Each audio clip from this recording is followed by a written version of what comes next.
పేదోడికి. లేదంటే ఇంకా మనం సర్దుకుని వెళ్ళిపోతామే ఎవడి మటుగాడు. చంద్రబాబు నాయుడు గారు రావటమే ముఖ్యం.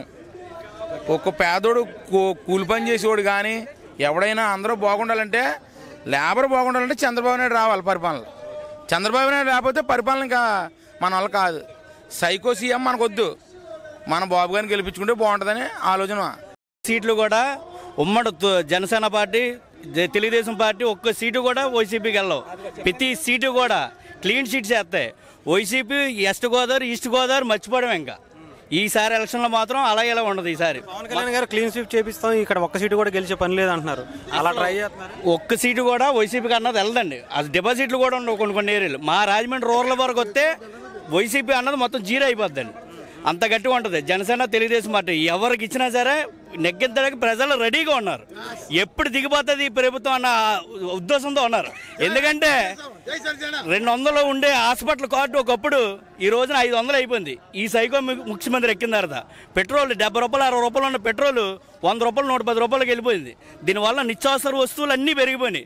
ఈ కరెంటు బిల్లులు పెరిగిపోయినాయి. మొత్తం అన్నీ ఆడు 10 రూపాయలు ఇచ్చి 100 రూపాయలు లాగేస్తున్నాడు జనాల దగ్గర. ఇది ప్రతి జనాలకి, ఆడవాళ్ళకి, ఇంటి దగ్గర ఉన్న ముసలమ్మలకి అందరికీ అర్థమైంది. ఈ ఎలక్షన్ ఎప్పుడు వస్తుందా, ఎప్పుడు దింపేద్దాం అన్న ఆలోచనలోనే ఉన్నారు. దానికోసం మేము అంతా కష్టపడుతున్నాం. East Godavari, west Godavari YCP అన్నది ఇక్కడ మర్చిపోవడమే. Bye bye YCP. టీడీపీ పక్కగా వద్దు. అంటే అన్ని అక్కడ క్లీన్ స్వీప్ చేయాలని చెప్పి పవన్ కళ్యాణ్ గారు మనం చెప్పారు. పొద్దు కూడా కుదుర్చుకున్నారు. ఈసారి 2 పార్టీలు కలిపి క్లీన్ స్వీప్ చేస్తున్నాయా? గ్యారంటీ చేస్తాయి. గ్యారంటీ. మరి వైఎస్ఆర్సీపీ కూడా కొన్ని నియోజకవర్గాలు అనపర్తి వీటిలో మేము ఈసారి గెలిచేదని చెప్పి మేమే అని చెప్పి సమస్యలు హయం గెలవు. ఎక్కడ ఏం గెలవు. సమస్యలు అలా ఏం గెలదు. టీడీపీ పక్క తుడిచికెళ్ళిపోద్ది. వైసీపీ అన్నది ఏముండదు ఇక్కడ. మొత్తం తుడిచిపెట్టిపోద్ది.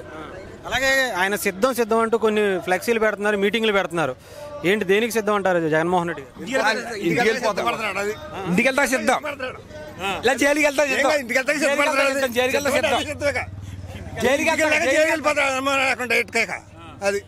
అది ఏది ఎవరికి మంచి పని చేశాడండి.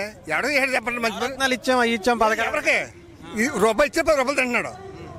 కరెంట్ బిల్లు అంతా యూనిట్ 10 రూపాయలు చేశాడు. ఎవరికి మాకే కదా బాధ అయ్యి మేమే కట్టాలి.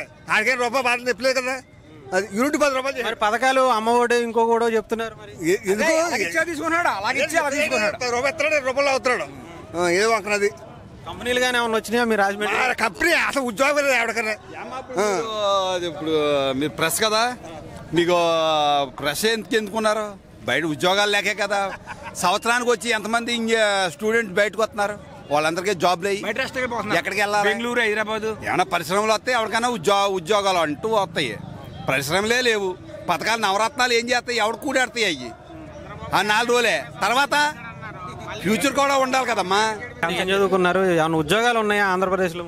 ప్రస్తుతాన్ని నేనైతే ఐటీఐ చదువుకున్నాను అన్న. నాది 2019లోనే అయింది. అప్పటి నుంచి జాబ్ సెర్చ్ చేస్తున్నా. ఇప్పుడు వరకు అయితే ఒక గవర్నమెంట్ జాబ్ రాలేదన్న. సపోజ్ గవర్నమెంట్ జాబ్ కోసం ఏదైనా ఎమ్మెల్యే కానీ ఏదైనా అధికార నాయకుల దగ్గరికి వెళ్తే, నేను పలానా ఇంత ఖర్చు పెట్టాను, నాకు ఇంత అమౌంట్ ఇస్తే నీకు జాబ్ ఇస్తాను. ఎవరు ఇంచుమించుగా 10 మంది ఎమ్మెల్యే కలిసినా అందరూ ఇదే మాట చెప్పారు తప్ప నేను జాబ్ అన్నది అయితే ఇవ్వలేదన్న. ఏంటి మరి ఈసారి ఇంకొకసారి మళ్ళీ జగన్మోహన్ రెడ్డి గారికి వస్తే మీలాంటి వాళ్ళ పరిస్థితి ఎలా ఉంటుంది?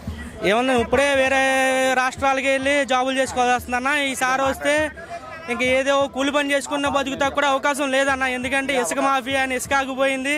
పెట్రోల్ బంకులు చూస్తే అట్లా పెట్రోల్ రేటు పెరిగిపోయి ఓనరే పనులు చేసుకుంటున్నాడన్న. ఇంకా మాకేం పనులు దొరుకుతాయన్న.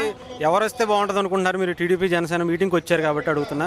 వస్తే బాగుంటుంది అనుకుంటున్నారా టీడీపీ జనసేన? కానీ టీడీపీ జనసేన రావాలని కోరుకుంటున్నామన్న. కన్ఫామ్గా బాగుంటుందంటారా? వీళ్ళిద్దరు కలవటం మంచిదేనంటారా? ప్రజలకు ఉపయోగం బాగుంటుందన్న. ఎందుకంటే పవన్ కళ్యాణ్ గారు ఆయన సొంత డబ్బు ఖర్చు పెట్టుకుని మరీ ఆర్థిక సాయాలు చేస్తున్నారు. అదే అధికారం వస్తే వచ్చిన రూపాయి ప్రతిదీ జనాలకే పెడతారు తప్ప ఆయన అయితే దోచుకునే టైపు కాదన్న.